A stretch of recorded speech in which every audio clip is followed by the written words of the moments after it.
Assalamualaikum warahmatullahi wabarakatuh. Nah, kali ini kita akan membahas tentang kerajinan bahan keras di kelas 9 ini, mapel prakarya, prinsip dasar, jenis dan karakteristik kerajinan bahan keras.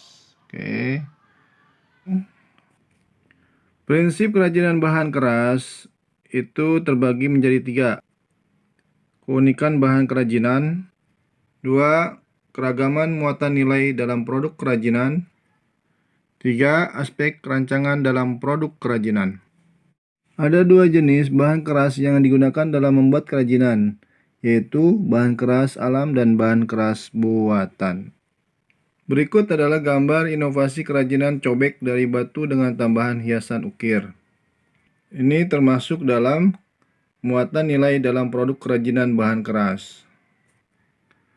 Karya kerajinan ini memiliki nilai ergonomis yang meliputi kenyamanan, keamanan, dan keindahan estetika.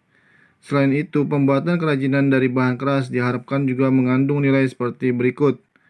1. Produk dengan nilai fungsional. 2. Produk dengan nilai informatif. 3. Produk dengan nilai simbolik. 4. Produk dengan nilai prestis atau wibawa.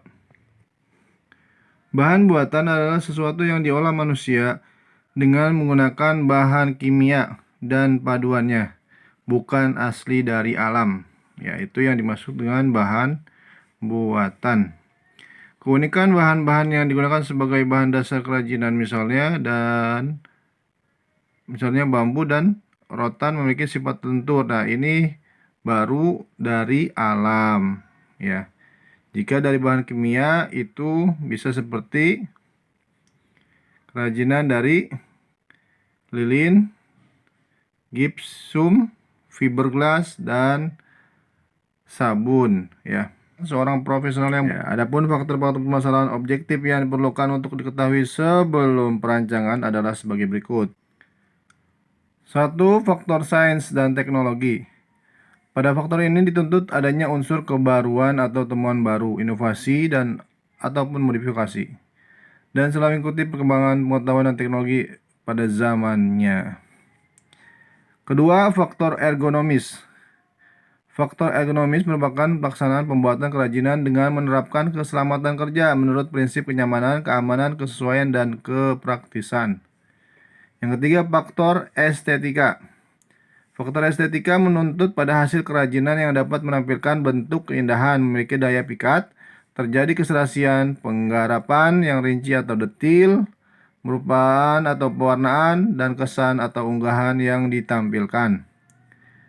Yang keempat, faktor teknis.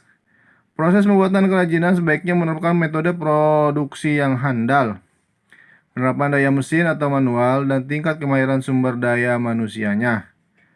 Yang kelima, faktor kondisi lingkungan. Faktor kondisi lingkungan mengharapkan bahwa kerajinan yang dihasilkan memiliki nilai budaya dan dapat menjadi ciri khas kondisi lingkungan atau wilayah setempat. Yang keenam, faktor ekonomis. Pembuat kerajinan dengan bahan keras diharapkan juga memiliki nilai ekonomis. Dengan demikian, pemasaran yang tahap, persaingan sistem pemasukan atau distribusi, kebijakan penciptaan hak cipta, nilai jual dan keberadaan suku cadang, sumber daya, bahan dan alat, serta selera masyarakat terhadap produk tersebut. Kedua, jenis dan karakteristik kerajinan bahan keras terbagi menjadi 2. Yang pertama, bahan keras alami. Yang kedua, bahan keras buatan. Produk kerajinan dapat dikerjakan oleh beberapa orang atau beberapa tenaga kerja.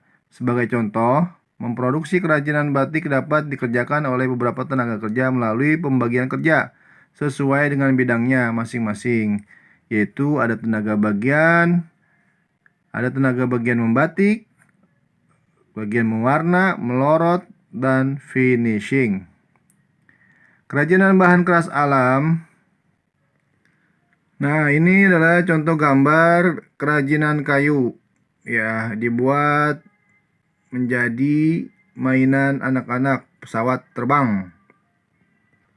Dan ini gambar kerajinan dari rotan. Itu gambarnya bentuk tas kalau tidak salah, ya. Yang ini adalah kerajinan dari bambu.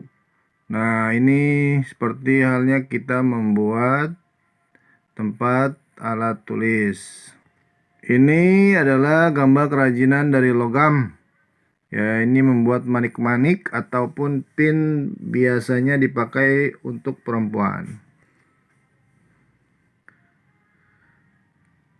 Teknik pengolahan kerajinan. Proses pembuatan kerajinan bahan keras menerapkan beberapa Teknik pengolahan kerajinan. Proses pembuatan kerajinan bahan keras menerapkan berbagai macam teknik. Berikut teknik-teknik dari kayu, bambu, dan rotan. Yang pertama adalah teknik ukir tekan. Teknik mengukir tekan adalah teknik membuat hiasan di atas permukaan plat logam tipis dengan ketebalan sekitar 0,2 mm. Untuk plat logam kuningan dan plat logam tembaga sampai dengan 0,4 mm. Yang kedua adalah teknik bubut. Dalam pengerjaan bubut diperlukan alat pemotong yang berfungsi untuk mengiris, menyayat, atau menggaruk dan membentuk benda, ialah pahat bubut. Teknik bubut ini akan menghasilkan karya kerajinan yang simetris, bulat, dan rapi. Contoh kerajinan dengan teknik bubut adalah asbak kayu, vas bunga dari kayu, benda-benda mainannya.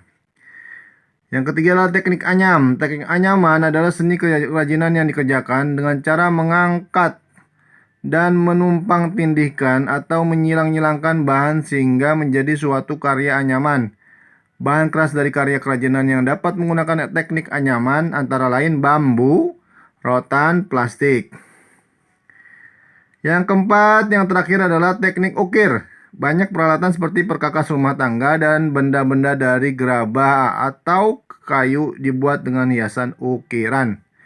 Benda-benda itu diberi ukiran bermotif geometris seperti tumpal, lingkaran, garis, swastika, zigzag, dan segitiga.